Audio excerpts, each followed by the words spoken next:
the Gentile times have ended. Let's read Daniel chapter 4, verses 20 through 25. Please turn there with me. That's Daniel chapter 4, verses 20 through 25.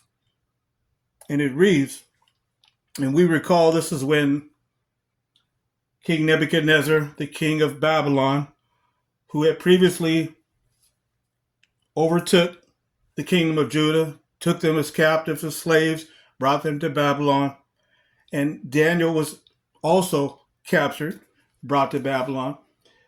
And the king had a dream one night about a big, tall tree that was chopped down. And so he came to Daniel to ask Daniel to interpret the meaning of this dream to him. It frightened him. And this is what Daniel said. Verses 20 through 25, Daniel chapter 4. The tree that you beheld that grew great and became strong, and the height of which finally reached the heavens, and which was visible to all the earth, and the foliage of which was fair, and the fruit of which was abundant, and on which there was food for all, under which the beasts of the field would dwell, and on the boughs of which the birds of the heavens would reside. It is you, O king, because you have grown great and become strong, and your grandeur has grown great and reached to the heavens, and your rulership to the extremity of the earth. And let me just stop there. As I mentioned, we recall that King Nebuchadnezzar, he was called Nebuchadnezzar the Great. He just got finished overthrowing the kingdom of Judah in Jerusalem and took them captive, took the last king off the throne of Judah, blinded his eyes, killed his sons, and put Zedekiah in chains as a slave. Continuing on, verse 23, Daniel says, and because the king beheld a watcher, even a holy one, coming down from the heavens, who was also saying, chop the tree down and ruin it. However, leave its rootstock itself in the earth, but with the banding of iron and of copper among the grass of the field, and with the dew of the heavens, let it become wet, and with the beasts of the field, let its portion be, until 7 times themselves pass over it. This is the interpretation, O king, and the decree of the Most High is that which must befall my lord the king. And you, they will be driving away from men, and with the beasts of the field your dwelling will come to be. And the vegetation is what they will give even to you, to eat, just like bulls. And with the dew of the heavens you yourself will be getting wet, and 7 times themselves will pass over you, until you know that the Most High is ruler in the kingdom of mankind, and that to the one whom he wants to, he gives it. All right, let's break this down. So we read there that verse 23 said that the rootstock of the tree would be banded with iron and copper until 7 times pass over it. Well, this giant heaven-high tree was used to represent King Nebuchadnezzar of Babylon. That's what Daniel told him. He was the highest human ruler at that time. However, King Nebuchadnezzar was forced to know that someone higher was ruling, and that one was the Most High, the King of the heavens, Jehovah God. So, in a more important way, this heaven-high tree comes to represent not just King Nebuchadnezzar, but it represents the supreme rulership of the Most High Yah, particularly in its relationship to earth. Jehovah's rulership was expressed for a time through the kingdom that he set up over the nation of Israel. We know there that the kings of the tribe of Judah who reigned over the Israelites were said to sit upon Jehovah's throne. That's according to 1 Chronicles chapter 29, verse 23. However, in due time, the kingdom of Judah that Jehovah had set up became so corrupt that he allowed King Nebuchadnezzar to destroy it, to cut it down. And this happened in the year 607 BCE. The last king, Zedekiah, was the last king to sit on Jehovah's throne. So this tall tree in Daniel chapter 4 represented not only King Nebuchadnezzar because of his high position, but it actually represented the kingdom of Judah and the rulership of the kings that sat on the throne of Judah. In previous videos, we have shown that the Bible explains that the 7 times doesn't only mean 7 years that happened to King Nebuchadnezzar because he lost his mind and he ended up acting like a beast for 7 years in the field until the Most High humbled him and recognized that there was someone higher than him. It not only meant 7 years of 360 days each, but prophetically it means 360 multiplied by 7, which is 2,520 years long, beginning in 607 BCE, when the last king to sit on the throne of Judah, Zedekiah, was removed, until 1914 CE.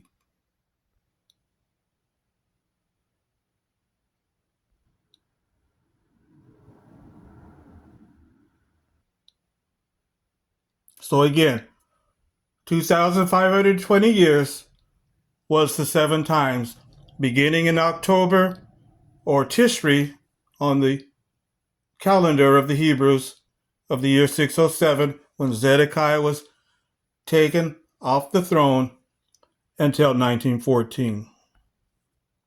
And previous videos that we have put out on our platform have broken that down, and is also discussed in the book 1619, The Times of the Gentiles and the Seed of Judah.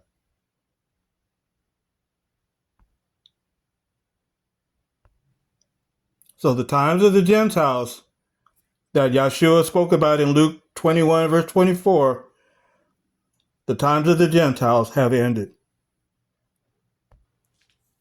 And that event occurred in the year 1914 in the 20th century. That was when the Messiah YASHUA, or YESU, or Jesus, returned a second time, when he was crowned king in heavenly Mount Zion as the heir of the house of David and the direct descendant of the seed of Judah. Let's watch this video.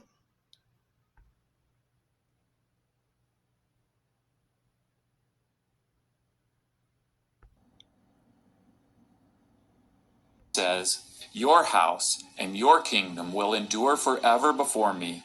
Your throne will be established forever." The house of David, that is the royal dynasty, his lineage of sons, are going to never end. They're going to last forever. Now, why is it so important that the house of David lasts and endures the ravages of history? Because the promise is that the Messiah would come from the house of David. We see this in Isaiah 16:5, which says, "In love a throne will be established, in faithfulness a man will sit on it, one from the house of David." And so, logically, if God keeps his promise to David, then the house of David has to last at least from the time of David until the Messiah comes from it and then sits on his throne and rules over his kingdom forever and ever. So the biggest threat to this promise was the Babylonian conquest. So the last king to rule from Jerusalem over Judah from the house of David is Zedekiah. And he is the king when the Babylonian conquest conquers Jerusalem and burns the city and the temple. And so we read about his fate in 2 Kings chapter 25. Where it says, "King Zedekiah was captured. They killed the sons of Zedekiah before his eyes. Then they put out his eyes, bound him with bronze shackles, and took him to Babylon." Okay, and we see this happen again and again in the Bible, and then, of course, also in history. And so this is typical. And so what the Lord is saying to David is this isn't going to happen to you. Your house, your kingdom, your throne will never end. It's going to last forever. So as he explained in that video, Zedekiah was the last king to sit on the throne of Judah, but the direct descendant, the Messiah, would come to inherit that throne according to the prophetic word of Yah.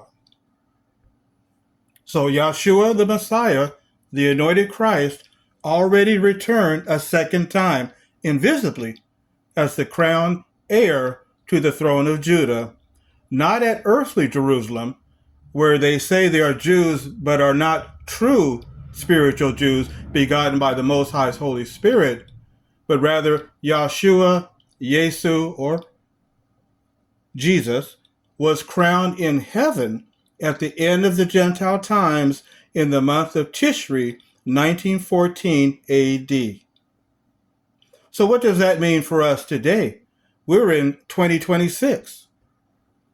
Well, it means this. Please turn your Bibles to Matthew chapter 24, verse 37 through 39. Okay, here in Matthew 24, verses 37 through 39, it reads, "For just as the days of Noah were, so the presence of the Son of Man will be. For as they were in those days before the flood, eating and drinking, men marrying, and women being given in marriage, until the day that Noah entered into the ark, and they took no note until the flood came and swept them all away. So the presence of the Son of Man will be." And we notice there it uses the word presence, not coming.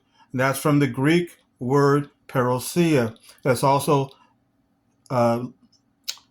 it's also there in Matthew chapter 24, verse 3. And here in Matthew 24:3, here it reads there, "While he was sitting upon the Mount of Olives, the disciples approached him privately, saying, 'Tell us, when will these things be? And what will be the sign of your presence and of the conclusion of the system of things?'" And so if you get the Greek manuscript, you'll notice that it will say the sign of your presence, not coming. The Greek word parousia doesn't mean coming like on the way. It means present, like I'm here. But again, we're in the year 2026. So how does 1914 affect us? Well, as we just read, YASHUA said it will be just like the days of Noah. So question, in Noah's day, when did the flood come in Noah's day? What year did the flood finally come? Let's turn to Genesis chapter 6 and verse 3. And here it reads, Genesis chapter 6, verse 3, "And the Lord said, My spirit shall not always strive with men, for that he also is flesh. Yet his days shall be 120 years." Verse 13, "And God said unto Noah, The end of all flesh is come before me, for the earth is filled with violence through them. And behold, I will destroy them with the earth. Make thee an ark of gopher wood." Let's stop right here. So we see that the flood didn't come right away, did it? The Most High gave Noah time to build the ark. And the Most High also allowed time for Noah's three sons, Ham, Shem, and Japheth, to grow up and become strong young men to help build the ark, along with their wives and Noah's wife, their mother. And so as it said in verse 3, Jehovah gave them 120 years before the flood came. Yes, 1914 was the beginning of World War I. Now, if we compare 1914 to the 120 years that Jehovah waited until the ark was ready, 120 years today would be 1914 to 2034.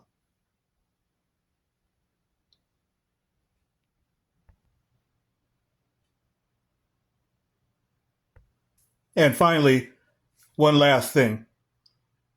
Noah's son Shem was born in 2468 BCE, according to the chronology in the Bible book of Genesis. The flood broke out in 2370 BCE. 2 years after the flood, 2368, Shem's firstborn son was born, Arpachshad, the first child born after that wicked world was destroyed. Do you know the number 12 in the Bible represents a complete, balanced, divine arrangement? Jacob had 12 sons, the 12 tribes of Israel, the 12 tribes of the 144,000 in Revelation, the 12 apostles' names written on the 12 foundation stones on the wall of the heavenly New Jerusalem, and Arpachshad, Shem's firstborn son, the first child born after that wicked world was destroyed. What is the meaning when he reached the age of 12?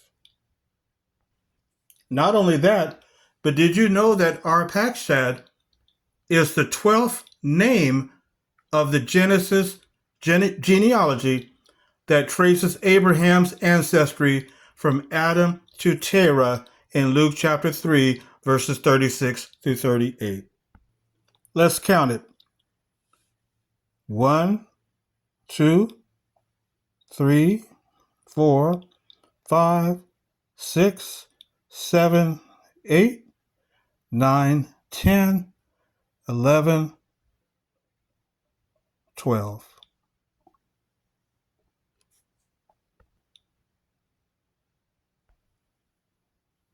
The time from when Shem's son Arpachshad turned 12, it was 112 years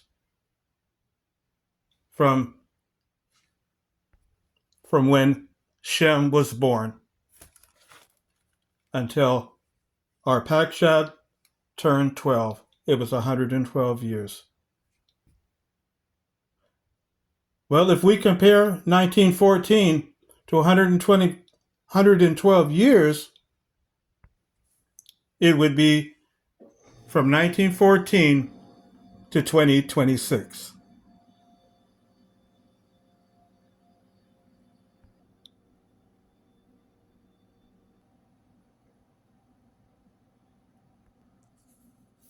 We will see you in the next video.